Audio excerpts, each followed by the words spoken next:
Earlier this morning in Altoona, Pennsylvania, members of the Altoona Police Department arrested Luigi Mangione, a 26-year-old male, on firearms charges.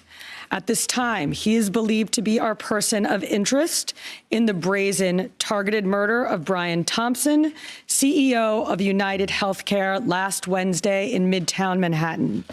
The suspect was in a McDonald's and was recognized by an employee who then called local police. Responding officers questioned the suspect, who was acting suspiciously and was carrying multiple fraudulent IDs as well as a U.S. passport. Upon further investigation, officers recovered a firearm on his person, as well as a suppressor, both consistent with the weapon used in the murder. They also recovered clothing, including a mask consistent with those worn by our wanted individual. Also recovered was a fraudulent New Jersey ID, matching the ID our suspect used to check into his New York City hostel before the shooting incident. Additionally, officers recovered a handwritten document that speaks to both his motivation and mindset. NYPD detectives are en route to Pennsylvania as we seek to interview the subject further. This apprehension is thanks to the tireless work of the greatest detectives in the world, and of course, the strong relationships we have with our local law enforcement partners. On every level, local, state, and federal, we all serve the same public safety mission. And this case, which captured the attention of an entire nation, is another example of how connected we are and how important it is to work together, share information, and pursue every lead.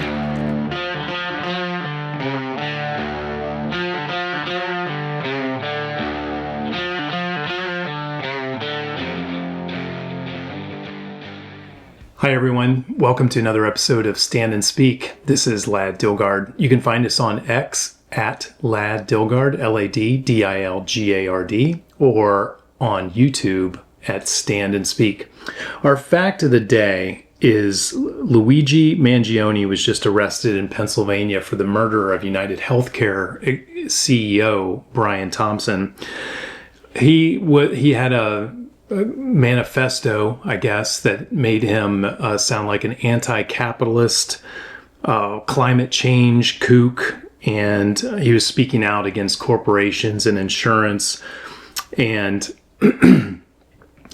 there's similarities with today's leftists that I want to talk about today.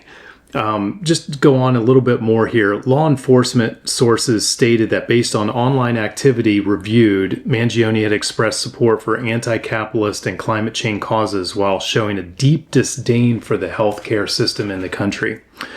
So back in the late 1800s and early 1900s, there was something called the anarchist movement. I'm going to go through a little bit in detail.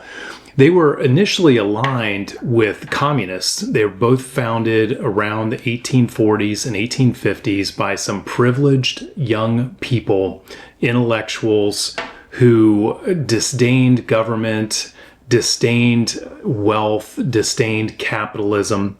And anarchists eventually petered out in early 19th century, but they were brought back in the later part of the 20th century with some of very left-leaning causes. So today's leftists who participate in political violence and are anti-wealth, anti-capitalism, they have a lot in common with anarchists at the time. Of course, they have a lot in common with the communists at the time, too, who were also anti-capitalist, but they wanted a totalitarian state to be able to direct all of the resources of an area. But anarchists, they were something else. They were anti-capitalist. They were, let me go through some of these things. They believed in direct action to achieve their goals, which included labor strikes, protests, and in some cases, acts of violence or terrorism. The movement was associated with bombings and assassinations. As I go through this, you got to tell me This seems to me a lot like today's Democratic Party. The anarchist movement was tied to labor struggles of the time, particularly in the context of the rise of industrial capitalism. Anarchists supported the labor movement and advocated for the overthrow of capitalist systems that they viewed as exploitative. There's also a mental health component about this, as like we'll get to in a second, but the anarchist who assassinated William McKinley in 1900, he had a mental health problem. He was not only an angry, disaffected anarchist, but he was a little off his kilter. Anarchists deny man-made laws, regard property as a means of tyranny. How many leftists have we heard say that we shouldn't own any property, that everything should be a rental and the government should run everything? And they believe crime is merely the product of property and authority. So it's not a choice by an individual. Crime is just a function in the fact that one person has it, one person's in charge of it, and the other person doesn't. And so inevitably, there's going to be a crime committed. That was the anarchist theory. Kind of sounds like a Democrat to me. So anarchism reemerged in the 50s and 60s through its influence on the civil rights movement and the student movements in US and Europe. I'm borrowing some of this from the Encyclopedia Britannica. The radical ecology movement in the 1970s also was inspired by anarchist ideas. More, beginning in 1999, anarchists led street demonstrations against the World Bank and International Monetary Fund, received unprecedented publicity, and inspired new anarchist groups, periodicals, and internet sites. A lot of those are still around. Anarchists are utopians. They think that we could all live in harmony and in meadows and, just beauty and nature and everything.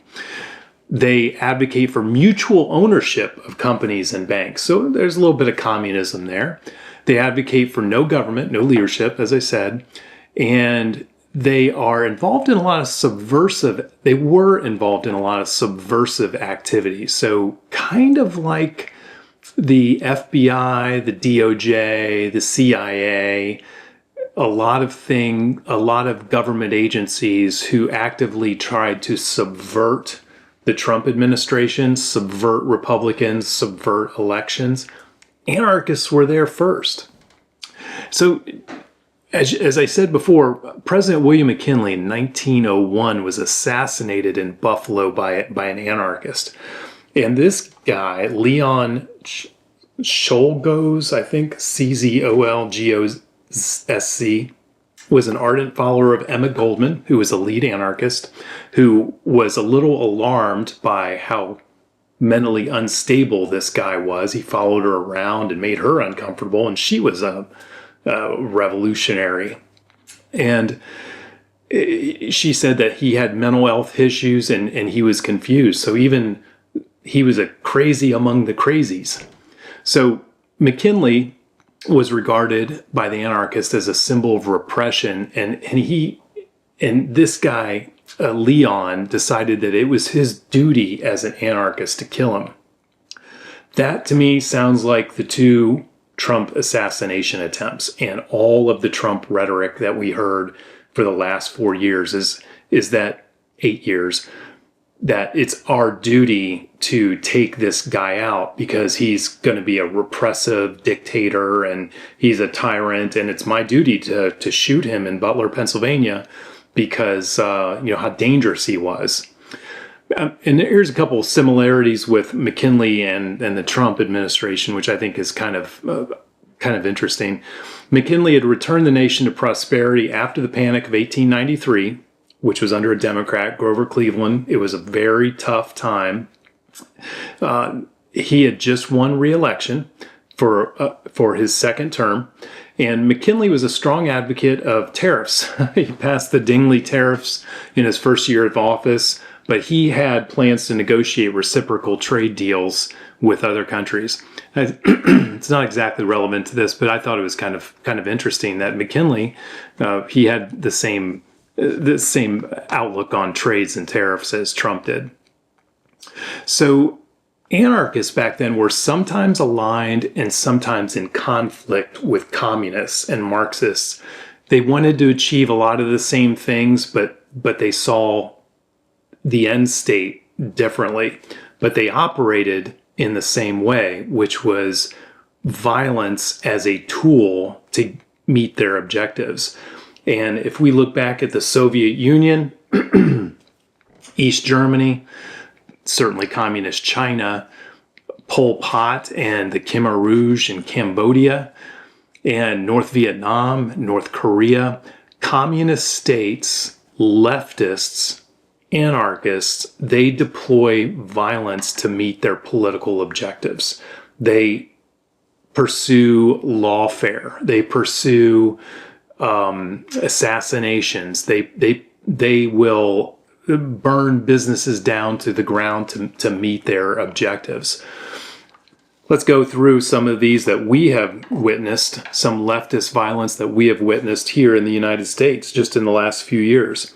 The Steve Scalise shooting, when a guy, Bernie Sanders supporter James Hodgkinson, shot up a congressional baseball practice and nearly killed Steve Scalise. There was an attempted assassination on the Supreme Court Justice Brett Kavanaugh during the whole Roe versus Wade overturn thing. 2 assassination attempts on Donald Trump, on the president-elect. And then there's different kinds of attacks that conservatives get from the left. Censorship, canceling, firing you for your beliefs. We all have seen that. Lawfare, like I mentioned before, against political opponents. And if you want more detail on this, I could go on, and there's countless videos out there. Check out the 179 acts of left-wing political violence since the Trump era began by Tom Elliott. It is something else. So what did today's Democrats like Luigi Mangione, this guy, what's he have in common with these anarchists from the past? One, they're narcissists. They're all about them. All about them. I mean, look at the pictures of this Mangione guy with the 6-pack and the smile. He got caught by pulling down his mask with a hostile worker who asked, and he smiled and he was flirting with her and everything. This guy's a narcissist. Number one, all the anarchists of the past, if you read more about their lives and everything, they come off as really narcissistic, really me first types of people. 2, they're hypocrites. They are, this Mangione guy, he speaks out against capitalism. Capitalism's bad, money's bad, and he's eating at a McDonald's when he gets caught. Before that, he's dining at a Starbucks. I mean, the hypocrisy is ridiculous. He flies to Honolulu. He lives in San Francisco. He goes to an Ivy League school. His prep school is a $40,000 a year prep school that he was the valedictorian of, that he graduated from in Maryland. And then he goes to an expensive college and everything. So these guys are hypocrites. All the anarchists, the leftists, the communists are hypocrites. So what else are they consistent with? They are entitled. Karl Marx grew up in a wealthy family. Emma Goldman grew up in a wealthy family. This guy, he was wealthy. He came from a wealthy family. All of these entitled young people with too much time on their hands seem to turn out to be communists sometimes. And this guy he is no different. He is entitled. He's a hypocrite. He's a narcissist. And at heart, he's an anarchist who thinks it's okay. And if you see the excerpts from his manifesto or the things that the police have said, it's okay to kill a CEO because they're making a lot of money and they're not doing it in the way that he wants them to do it. So it's okay. So Mangione had lots of support online, as many of you have heard. If you don't believe that leftist, anti-capitalist, anti-wealth people are in favor of political violence, just go to X or to Reddit, because there are thousands and thousands of comments on there about it. Here's just a few. Here's one from Taylor Lorenz, formerly of the Washington Post. She says, and people wonder why they want these executives, why we want these executives dead. Because it was in response to a Blue Cross Blue Shield tweet or whatever it's called. It was a Blue Sky social.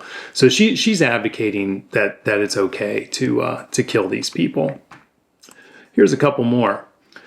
Making money off denying people health care and murdering them by the thousands is a path to hell. What do you think taking out a person like that does for the soul? So this J.B. Font, he thinks that your soul is in a good place, and that this Brian Thompson guy who studied accounting in Iowa and rose through the ranks of the insurance industry, and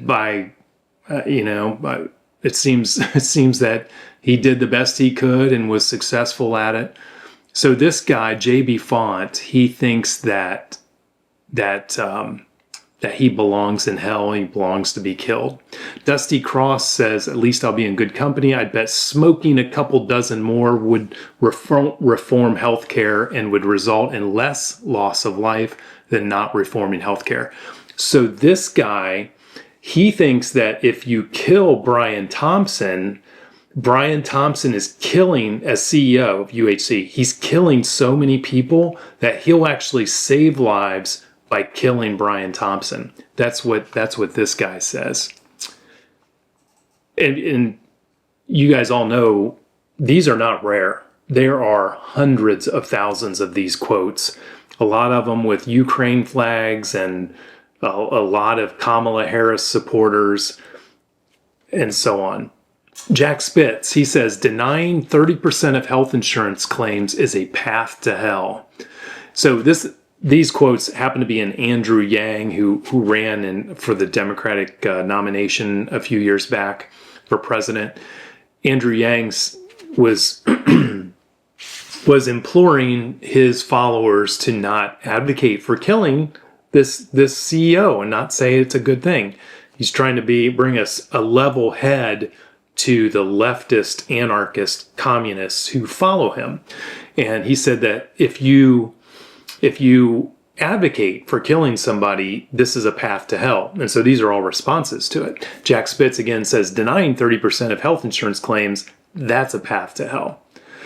Danielson says, how many people did he kill because his penny counters decided they were not worth keeping alive? So this guy says that the insurance business, because they deny some claims, are killing people. And I'm sure there's very frustrating situations in insurance. I've been part of some of those. But if you look at the socialized healthcare systems in the UK and Canada, and how many people die waiting for treatment there in their so-called utopian socialized healthcare areas, it's nothing compared to what UHC has encountered. And I think it was Winston Churchill said that private healthcare, private health insurance is a terrible system, but it's better than all the others. So, or except for all of the others. So there you have the mindset of the left. It's okay to kill CEOs. There's no shortage of that. It's okay to kill presidential candidates who you think are a tyrant. It's okay to kill Congress members who you think are gonna harm the nation or whatever. So let's be clear. This is the summary here.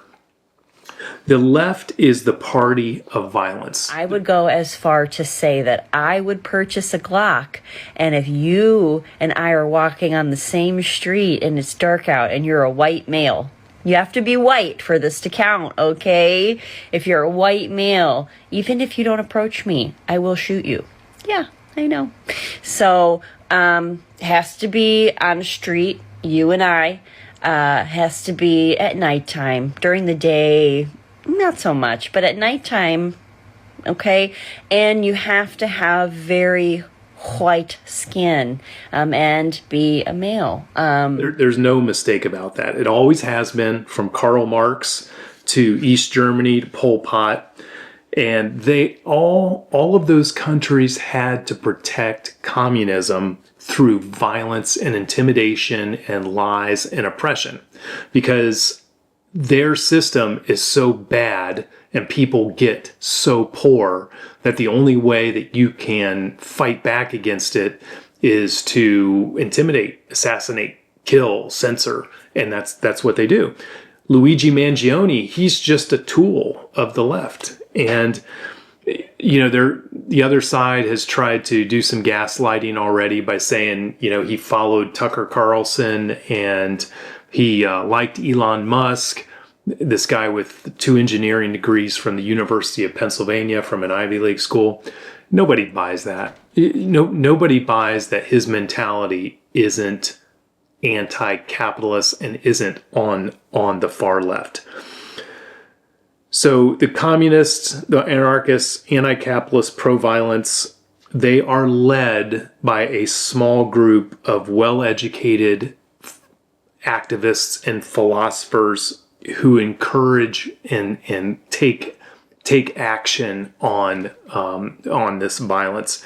And Luigi Mangione, Paisan, he's just the latest manifestation of that. So we'll see how this case turns out. I'm glad they caught him. He apparently was not as smart as he thought he was, because when they arrested him, he still had fake IDs.